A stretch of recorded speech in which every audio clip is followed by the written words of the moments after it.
Great. So hello everyone. Welcome to the Ask the VC live event with GSU Officers. It is really great to have some of you join us today. But yeah, generally, welcome to the event. And we have the Vice Chancellor of the University of Greenwich, Jane Harrington, here with us today. And we're very grateful for this time and opportunity to ask her some questions which you have and which you've sent to us, and touch on some points that are important to you, our students, our members. We also have Jane Roscoe joining us today, who is the new Deputy Vice-Chancellor. She will be answering some questions as well. So to start off, we'll start with some of the questions submitted, and then we'll get to some of your questions in the question and answer channel in this live event. If we have a range of similar questions, we'll group them into one and we'll get as many questions as we can. So we're going to start with our first question, and this question is to Jane Harrington. So firstly, Jane, how are you? How are you doing today? I know you've been back on campus recently. How has that been? Hi Mayo, hi everyone. It's lovely to be able to talk to you all, and I'm actually back on campus today. I am on a Greenwich campus today. About a week ago I was at Medway campus, and I've also been at Avery Hill. So it's been wonderful actually to just get that chance to go back to the campuses. I've been going to the campuses actually throughout lockdown, because obviously we've still had students on campus and staff, but actually to be coming back on a slightly more regular basis and feeling that and starting to feel the life of the campus growing is really exciting. Oh, that's really nice. I love the fact that you said you've been to Medway as well, as you probably already know. Yeah, I can't wait to get back to campus myself. So that's great. But yeah, we had loads of questions about tuition fees and requests for reductions due to the disruption with COVID and some students not being able to be back on campus at all as expected. How would you address this?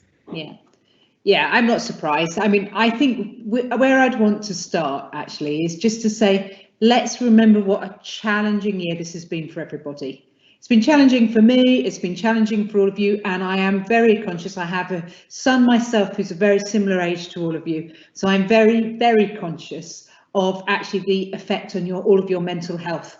This isn't where any young people expected to be right now. None of us expected it. What I would say is I'm really proud actually of how you've risen to the challenge. And I think it's really important to keep saying that to you all, because I think there's a lot of media press that keeps talking about, you know, the negative side, and I think they should probably quite rightly have to. But there's one thing I do want to say to you all, which isn't part of the question, and I will then get onto the question, Mayo, I promise. But I just want to say, you will come out of this as a generation that's resilient, that can adapt to change, and that is absolutely ready for anything that life throws in your way. Don't forget that in all of this. Now, just to go back to some of the questions you're asking me, I mean, the first thing I would say is I think we've worked really hard actually to try to deliver an overall student experience. And really facing that challenge of COVID has meant that we've had to be very innovative. And also many staff have had to work in very new ways for them and different ways. But what I would say is it's not necessarily worse. I think there's an assumption that it's always worse. There's been some really brilliant examples of effective blending learning. I saw someone the other day, a member of staff, actually clearly demonstrating something maritime in her bath with her diving uniform on, which I've got to find out what that was. It's obviously at Medway, Mayo, though. That's all I would say.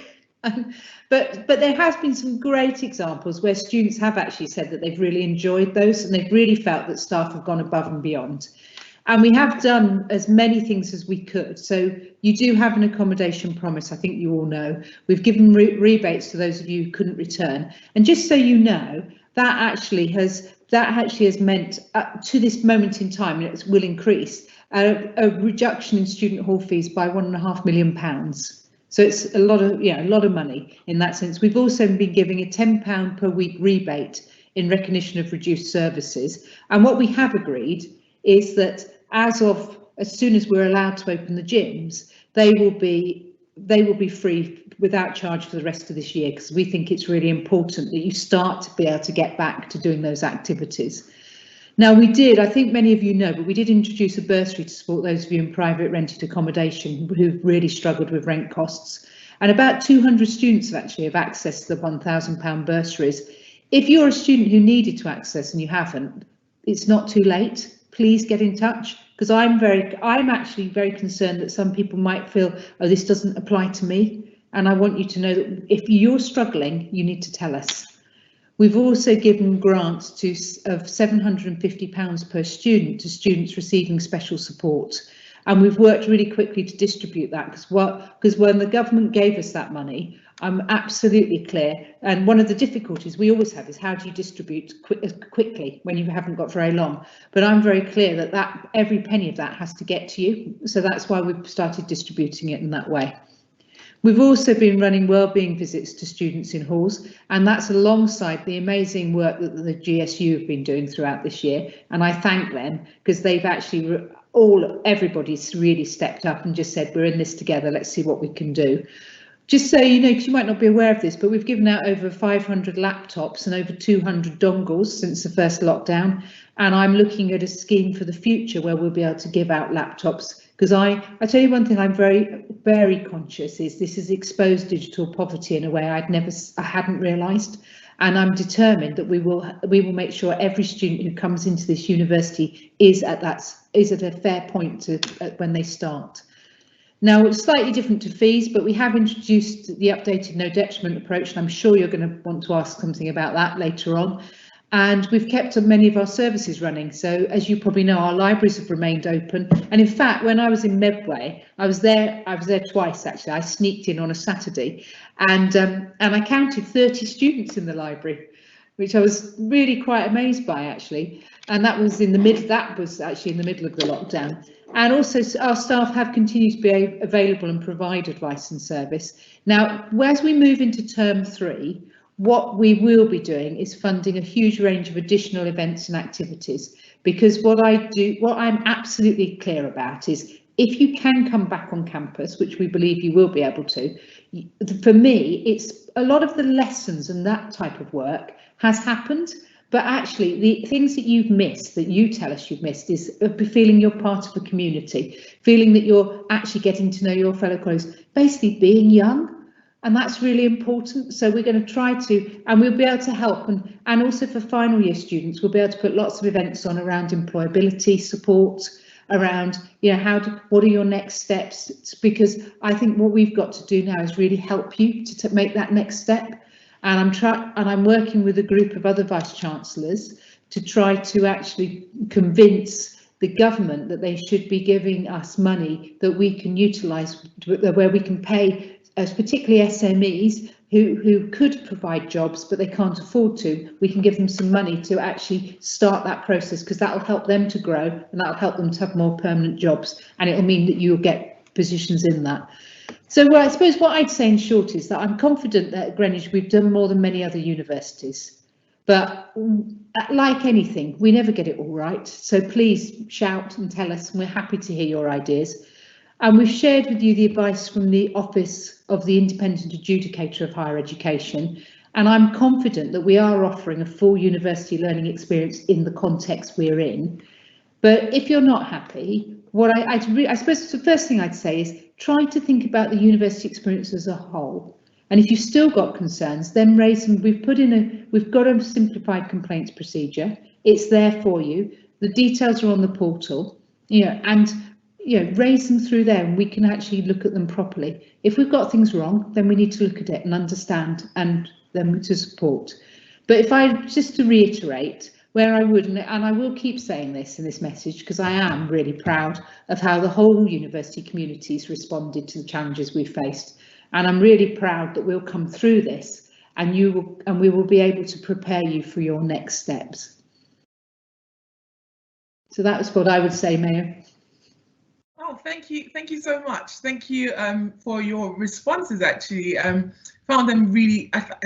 I absolutely love the fact that you came with the statistics, because students definitely need to hear some of that, and so, to know what exactly is going on, because it's not just enough, obviously, for us to say, oh, we're doing all of this, the university is doing all of this, but for them to actually hear and see how much has actually been done. And really, to reiterate what you said around students returning to campus, I think it's so important, and we're absolutely committed to working together to ensure that when students come back to campus, it is absolutely worth it through different means. And I think the highlight for me of what you said was really around the next steps, considering employability of final year students and students in general, to be fair. I think it's absolutely important and necessary in a climate such as the one we're currently in. Yeah. But I'll just move on to the next question. The next question is how actually with regards to accommodation, you touched on the accommodation promise. We see continued changes to teaching due to the COVID impact this academic year. Is the university looking to extend the accommodation promise? Yeah. I'll just let me go back to what you were saying, Mayor, about coming back on campus and how important it is. I mean, one thing I would say is all the governors have actually offered to try and support as well. So people really recognise how important it is, and I'm passionate that we do as much as we can to make people, make you all feel, actually, you can come back on, you can live your lives in the ways that you all want to. I think that's really important. But short answer, yes, we are extending the accommodation promise. That's the short answer. The longer one is just to give people a bit of context. I mean, we obviously launched the promise last summer, and it was to provide refunds if you had to move to, if we were required to move to virtual campuses. And what we have done is we've gone further than that. We've provided rebates to those whose courses are online, even though the campuses have remained open. And I think that's important because we felt that was really important. Now, the accommodation promise was initially extended to the 8th of March, and that was in line with the government's roadmap announcements. We've extended it further to the 5th of April. So, and what I would say is that we're keeping it under close review in light of more government guidance. So what I'd suggest everyone does is you keep an eye on the portal and student news as more information comes through. It's one thing that's probably worth you all knowing. I think people think that I know what the government's going to do before all of you do. And if I tell you that when we went into the very first lockdown, I used to listen to the 5 o'clock messages, just like all of you, to hear what was going on. And then I'd get this horrible feeling in my stomach about what was I going to have to do next, and how, so actually and sometimes I get half an hour's notice, but that is it. So just, it was probably worth knowing that, because I think there's an assumption that that the government tell us these things secretly, and we know, and sadly we don't. If I could find a minister who'd secretly tell me, I tell you I would. That is so good to know. And like you said, I'm pretty sure a lot of people think, you have maybe access to information. But we'll move on to the next question. Obviously, with all that's going on, obviously we need to consider all our students, but we also really need to consider the impact that all of this is having on our international students. Yeah. So the question is, what has and is the University of Greenwich doing particularly to assist this group of students? Obviously, we all know they pay higher fees, they have had restriction on travel, they've had so much more costs in coming into the country for those who are here, and it's just an absolute mess. So what support is there for them at this time? Yeah, and actually, I mean, I'd want to just first of all say to all the international students, I'm not underestimating how challenging it's been for all of you. I'm really acutely conscious of that. I'm really proud that we're an international university, and I'm really proud that we can actually offer so many of our courses to students from so many different countries. But I know that has meant during COVID, it's been challenging in all sorts of ways, actually. Some of you haven't been able to go home. So some of you have, struggled coming in, but some of you equally haven't been able to go home and visit your families. And I just so you know, I have a Ramstedt son who actually lives in Europe, and I haven't seen him for a year either because of this. So I'm absolutely do understand how difficult that is.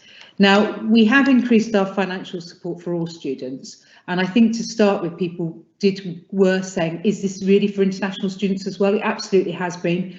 And we've seen an increase of hardship fund payments by around 80% this year. so people have been accessing that. We also created a special hardship fund for international students, and we've paid out substantial amounts of money from that. And we still can do that if people need support. And that's part of my message really, is we still can actually support you. I've been very clear that if the hardship funds run out, then the teams have to talk to me and the Chief Financial Officer, because we will find ways to support people if we need to. And in addition to that, we've used the fund to pay for student accommodation for international students, because many international students found themselves in insecure accommodation, or, as I've already said, they've been unable to travel home due to travel bans. Now, just in terms of wider support, it's probably just worth reminding everyone that we offer counselling and wellbeing service, and that can provide mental health and wellbeing support to all students. So Together All is available online 24/7, and it really is a good service if you do need to access it. And also our employability and careers service is fully operational online. And my son, who's now in the process of applying for jobs, has discovered that actually most of them you apply for purely online and you never meet someone physically. So actually it gives you good practice for that. I don't want to see any students struggling financially, and so if you do need help, please contact the Funds and Bursaries team, and they're there to help you, and it really is important to do that. But just quickly, in response to upfront payments, I think we should just really say this. It does reflect that UK students can get student loans that they pay back when they start to work, and they don't pay it back until they earn a certain amount. International students can't access loans in that way, and I can't actually change that process. So I apologise for that. It's just out of my hands. But what I can do is try to make our payment terms as reasonable and flexible as possible, and we are working very hard to do that. We can also offer a discount on students who pay their fees in full before registration, and this year we have provided additional support and advice to help students who couldn't pay on time, as well as a range of support measures previously mentioned. But just really finally to say, I come back to what I said earlier. I'm so proud that so many of you have still decided to study. You don't want to take a year where you just aren't doing anything. Many of you can't afford to do that either, is also true. But it applies to the international students as much as anyone else. To come actually to study in a pandemic is an incredible move, and don't underestimate what that tells you about your character as well. And if you do need to access our support, or you do need to access the finances, please do. Please don't be embarrassed by it. Please don't feel you can't. It's really important that you do. Yeah, I think that was such a brilliant response. Thank you so much, Jane. And funny enough, I had a follow-up question, but you've also answered that, and that was around the discounts for international students. I have one more question for you before I hand it over to Zoe. And the question is, obviously the university has a no detriment policy in place again for this year as a safety net for students' assessments and exams at the end of the year. But we've had a couple of questions from students asking what support and process is in place if they feel that their final grades still are not what they should have been, despite the no detriment policy. Thanks, Mayor. I'll answer that, and I might bring Jane in then as well. But the first thing I would say is everybody thinks their grades are going to be bad, and they won't all be bad. Okay, so it's that moment of year. If you were here on campus, you would still be anxious about your grades, because it is that moment where everyone is. So I just need to remind you all of that. But we developed the no detriment approach, and we did develop it heavily involving GSU as well. You know, the aim is to ensure that students are not disadvantaged by COVID. I have always said that students that graduate from this university must not feel that COVID has had a detrimental impact. And we've done everything that we can to try to support that. Now, we've made changes to assessments, and we've extended and simplified our approach to extenuating circumstances. And that's important actually, because that means as an individual, you can utilise that. And in the last stage of the assessment process, what exam boards will do is they'll look at your overall student performance, and they'll be able to make decisions to ensure that you're not as a group disadvantaged. So there's a group position and an individual. Now, I think those two safety nets actually that we've put in place, the first that looks really at average marks from previous years and makes adjustments. By the way, we only ever make adjustments up. I just need to reassure you of that, because I'm sure some of you probably think, oh no, they might take them down. We won't. Okay. And the second is that we've relaxed our extenuating circumstances. I do think they'll make a big difference. And in fact, they're as far as the Office for Students would really allow us to go. We've had quite a few letters saying don't go any further. We also have a few professional bodies that don't want us to do some aspects, so we have to adjust. But what it's really important to know, though, is that the first safety net is automatically applied to all assignments from September 2020. And as I say, we only adjust upwards. Now, if you think that you might have performed worse than you would have done under normal circumstances, then you must seek extenuating circumstances. And I'd really encourage you to do that. And if you've got any questions or concerns, then I suggest you speak to your personal tutor or your programme leader. Or if you feel that you're not getting the answers you need from them, your Director of Student Experience. But do go and talk to someone, because they'll be able to help you. And I wonder, Jane, do you want to come in at all on that? Yeah, maybe just to reiterate some of that. First of all, think positively, because you've got this far and you've been doing incredibly well. So, you know, keep that positive thinking, because we're close to the end now and we are here to help you finish the year well. So the one thing I would say is, if you are struggling, if you're feeling you're not quite where you should be, make sure you come and talk to your tutor and talk to your teams, because there are things we can do. We can talk with you about how you get that assessment in, how you finish that project, and talk you through where you're likely to be, so we can manage your expectations of your grades as well and help you prepare for what's ahead. So we've got everything in place to help you. You need to tell us when you need help. That would be my message.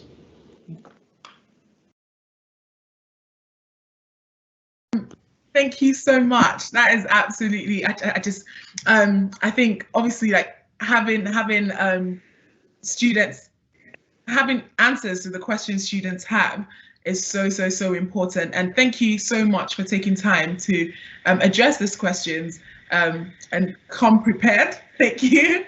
I will pass it on to Zoe now, who will be handling the next set of questions. I'll be back. Okay. Thank you, Maya. Yeah, so I've got a couple more questions for you.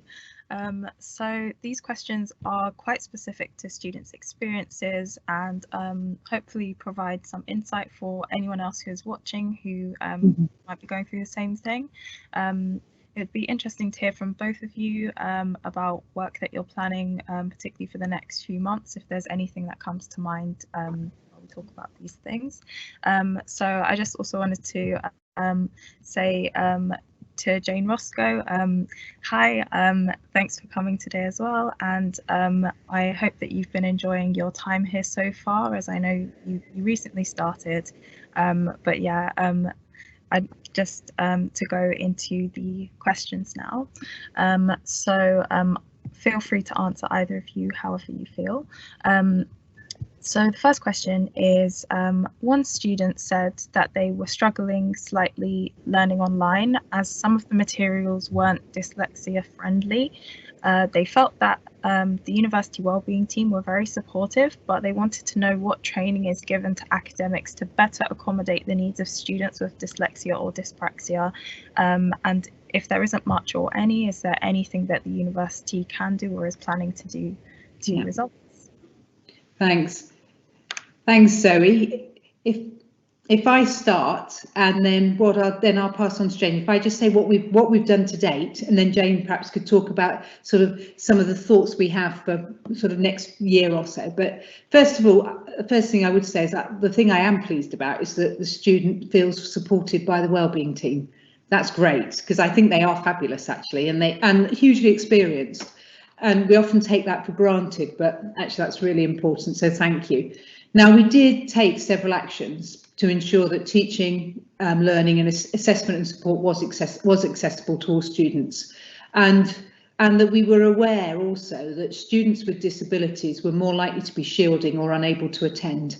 So they were almost certainly going to need some online provision. So we did actually look at that. And we had the whole range of training for academic staff. And what that included was the creation of inclusive content, and that includes dyslexia-friendly formatting. It included how to create resources using various platforms and how to complete accessibility checks on each platform. And we do now actually have a tool in the university where you can actually check how accessible it is. And I have to tell you, I ran a presentation through it myself and was slightly shocked because I thought it was accessible and discovered what wasn't. So it actually is it's a really useful tool to actually use, and that's only just come online, I should add. So it will take a while for people to be fully trained on that. But also the other thing is it's an intelligent tool. So once it's actually adapted something because somebody's put in a request for something different, it remembers that and it can then actually suggest it the next time. So I think it will be really useful. But we do have some. We've always had some checks, and that's been able to ensure that we can meet required standards, and that includes dyslexia-friendly formatting, captioning, and use of immersive readers. There's also a Moodle course that's available for academics online, and it's called Adjusting to the Blended Learning Environment, and it has within it a module that's dedicated to making materials and teaching inclusive and accessible for students and colleagues with disabilities. And then the other thing is that the academic support team has developed a training tool, and it's designed to prepare all students to learn online, and it's included within it is a section on the inclusivity features such as the immersive reader and captioning, and how students can make their own learning material accessible. Now, I don't think we've got everything right yet, actually. I think we're on that journey and we're trying to keep it under close review, but I'm going to pass on to Jane for some thoughts of what we can do next. But also what I would say is we need actually to get some suggestions from some of you. So I'd be really grateful actually to understand what would really assist you. So I go over to you, Jane. Yeah, great. Thank you, Jane.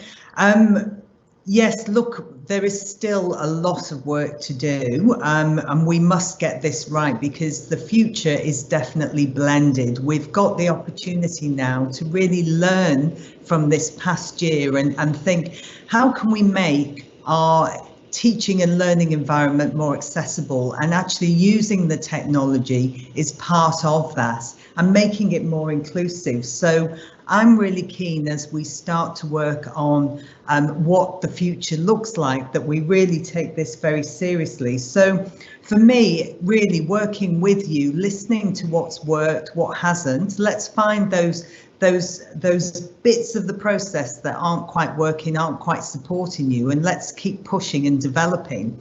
Alongside that, just as we prepare you for this new digital future, we've also got to support our staff in this as well, because let's face it, we've all been students in this environment. We're learning to do things differently, and if we're going to make the most of the possibilities of the digital world, we've got to learn with it. So for me, it's about learning those lessons, going forward with them, listening to what's not working, and supporting us all to be upskilled in this new environment. Thank you both. I think it's been really good to hear about all the things that are being done, and it's quite reassuring to know that our staff are being equipped to support students, because I think that's something that people kind of worry about is, will people know how to help me? Yeah. So I'll go to the next question.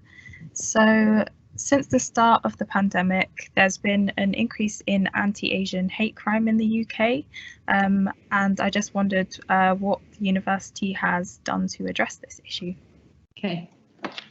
Okay, I'll start, Zoe, on that. I mean, actually, it really upsets me that there has been, and I'm horrified. You know, one of the reasons I wanted to come to this university was because it's so international, and was because of the diversity of students. For me, that's actually the asset of the university, and it makes me really upset that for some people they haven't felt across in the UK, and sadly not just in the UK but across some other parts of Europe in particular. But I think it's really important to raise this and to talk about it. And I'm very, very clear in this university, I've spoken out about it and I will always continue to, and is that for me, harassment and hate crime have no place in our university. I don't want them tolerated in any sense or form. Now, we do have a number of policies in place. So we have but we also have a new conduct, bullying and harassment and hate crime working group. That's a bit of a mouthful, isn't it? But the reason it's such a mouthful is because at the moment, my criticism of what we have at the moment is that we have all the policies, but they're quite separate.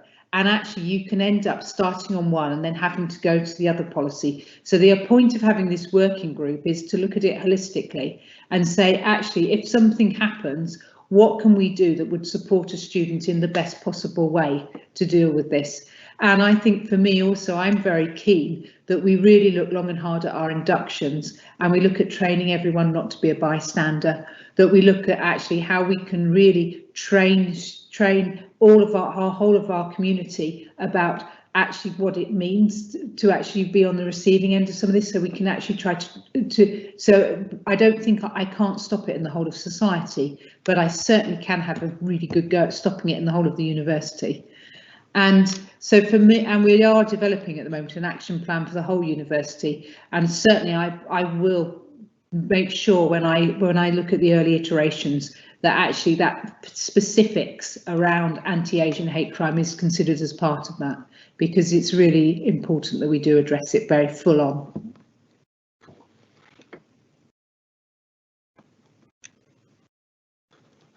Okay. Thank you. And I just wondered if Jane Roscoe, if you have anything to add to, I know Jane's kind of said quite a lot there, but do you have anything you'd like to add? Look, only to say that I totally agree. Diversity is our strength. And for me, it's about changing that culture. And I'll be looking for ways I can both personally, but also in my role, contribute to changing that culture so we actually let diversity flourish here. And that's the end game for me. Thank you.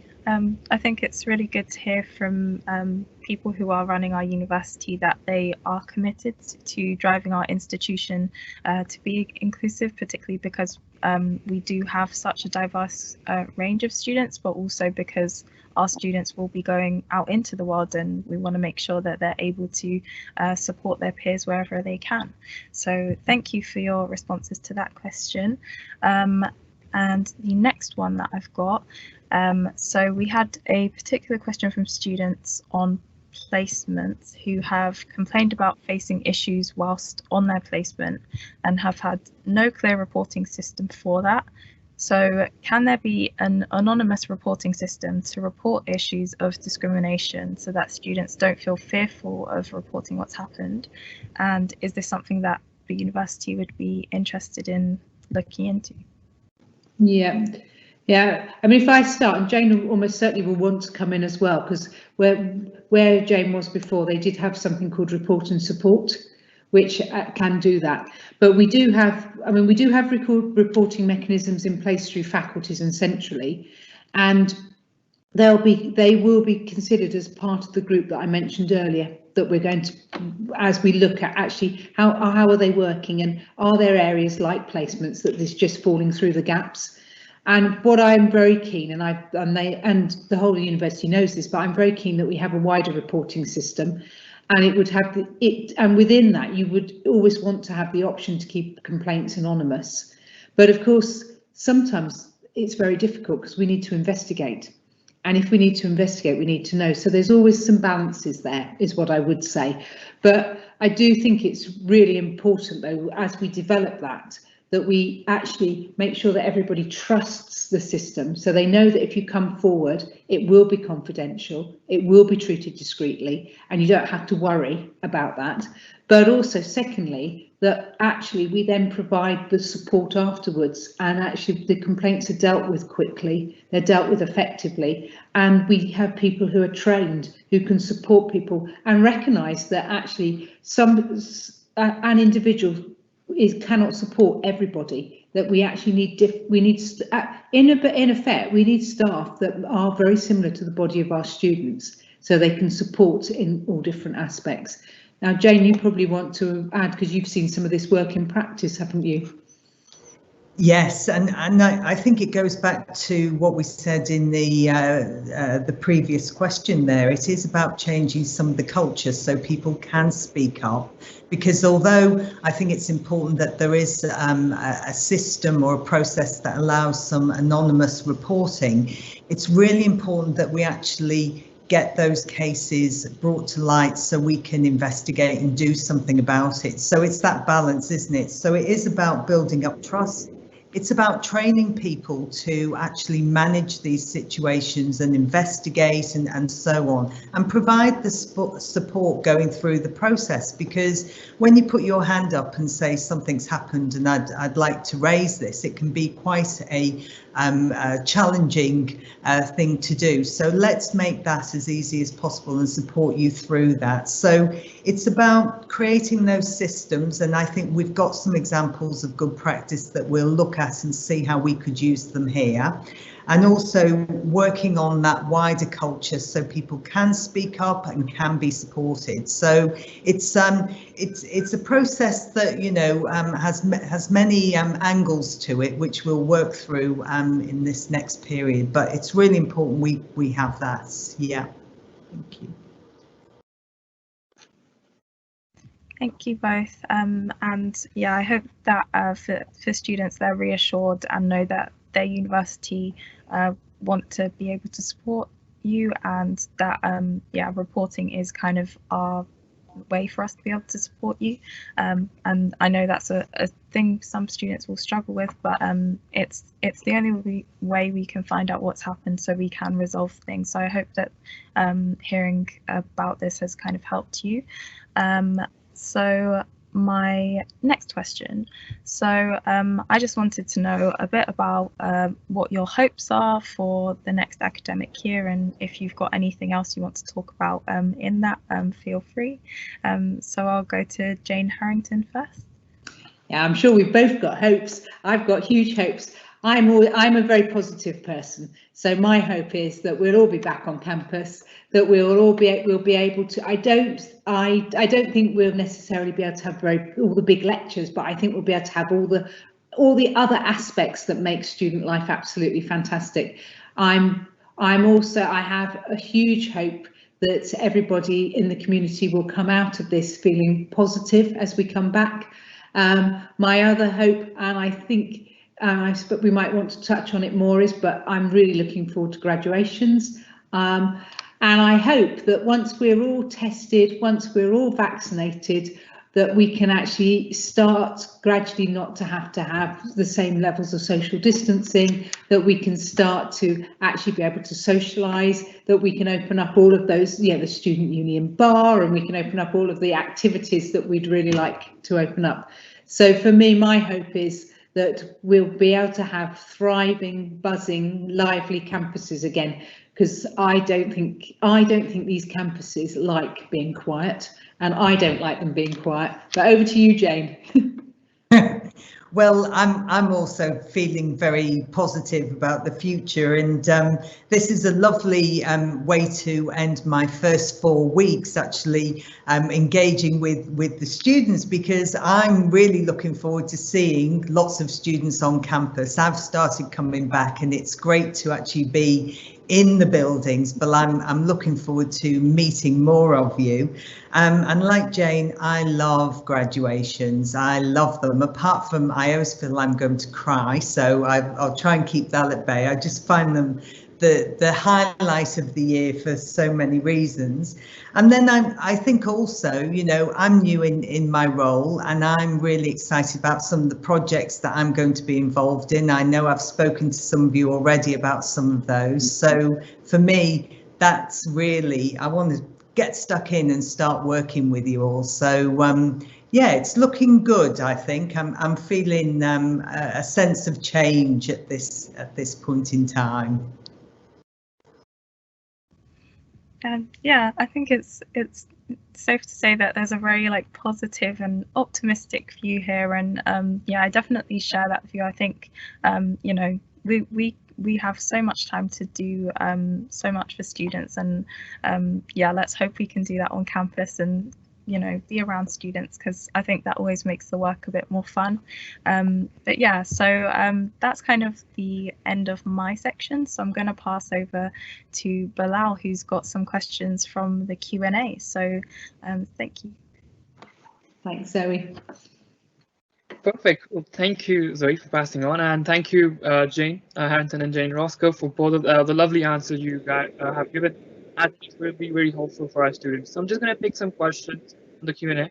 I think the one question you just touched like last time previously was about the graduations. I know we have talked a lot about this also, and you have been on a live which you talked about graduation, but certainly some students who graduated last year, even in 2020, they are having a hope and they're looking forward, and when they will have a chance to flip that cap up and stand in the front of the campus and have that photo. So you touched it, what are the hopes, or what could be possible in your opinion, Jane Harrington? Okay, I'll obviously we're waiting for final government guidance, so I need to just put some caution on this. But I promised every student will be able to take part in an on-person graduation ceremony when it's safe to do so, and I will hold to that promise. And so what we've been doing at the moment is we've been planning for a whole range of different scenarios. So one of them is we're planning that we actually can hold them in July. That's what I'd like to do.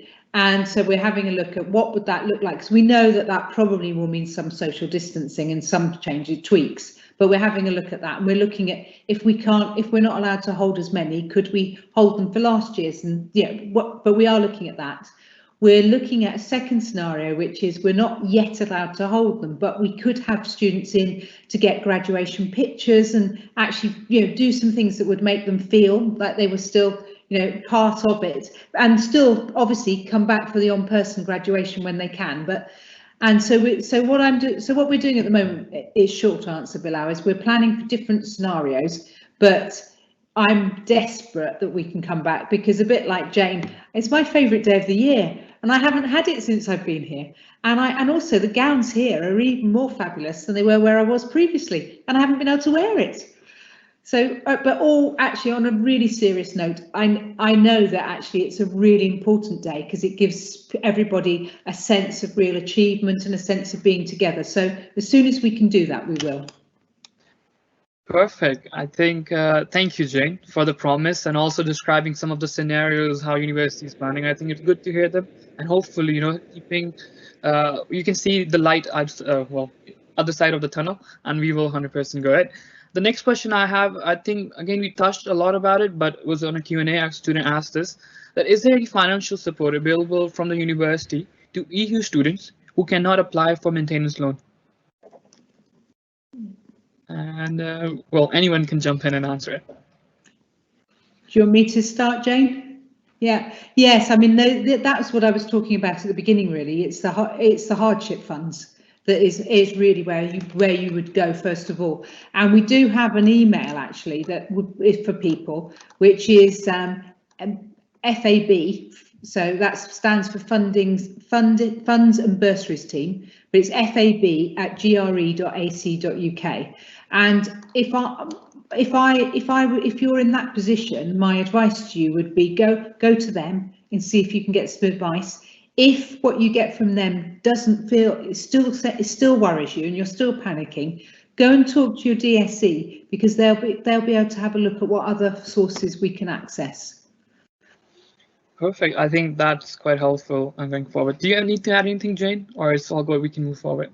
No, I think that answers the question. I think the key is please come and tell us if you are struggling, because there will be somewhere we can find some support and help for you. So let us know if you're struggling.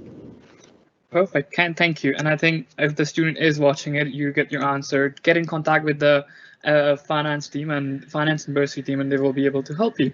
The next up is about accommodation.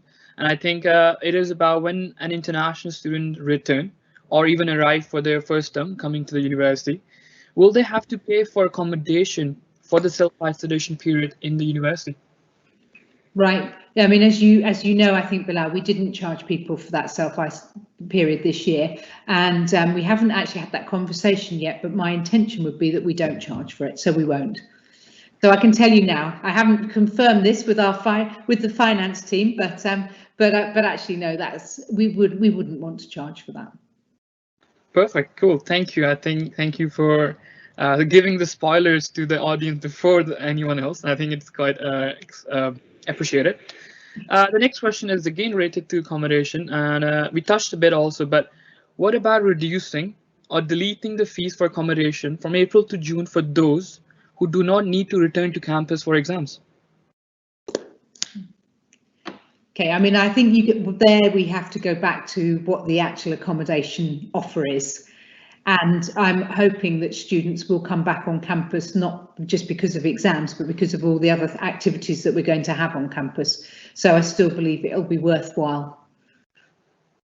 Okay, perfect. I think hopefully that answers your question, and hopefully we will have a lot of vibrant campus once we are allowed after April to make sure that happens. The next one is a bit more the ECs, so extenuating circumstances. How can one prove that their ongoing condition has gotten worse for an extenuating circumstance? Yeah, I mean, if you look at the extenuating circumstances, we've taken over the need to provide the level of evidence that you'd normally have to provide. And therefore, actually, there isn't a necessity to actually evidence and provide that. But it would be more about you actually explaining what that actually is and the effect that that's had. I don't know if that answers the question, Bilal, but that's what I would advise. I think it does answer the question, and I think I like to just mention it again that, as you said before, that reach out to your personal tutor, program leader. They will be able to help you and guide you.